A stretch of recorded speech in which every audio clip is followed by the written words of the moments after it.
Lang ni nato siya asin.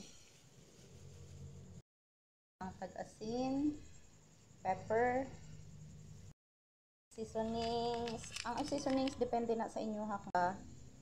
White, egg white lang. Isa tag oyster sauce.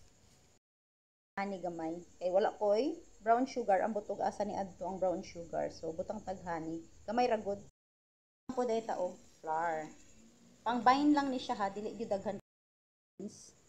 Mga ako na siyang gi-process ng i-mix. Ingredients lang.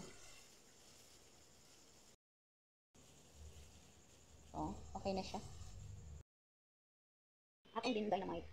Pangalan na nato siya dili. Trabaho kayo ni siya.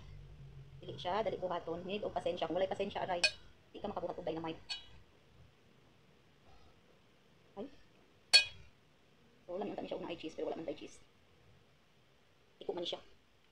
Cake na ko nabasa akong kamag magluto. So, i-roll lang nato siya. Ang akong pinakadili ganahan is kaning pag-roll. Ay, sobrahan. I-roll lang nato. Dili kasi siya straight. That's perfect. Tanan, ang atong dynamite. Unsay mayo kuan ani advantage kay bago kayo ang wrapper.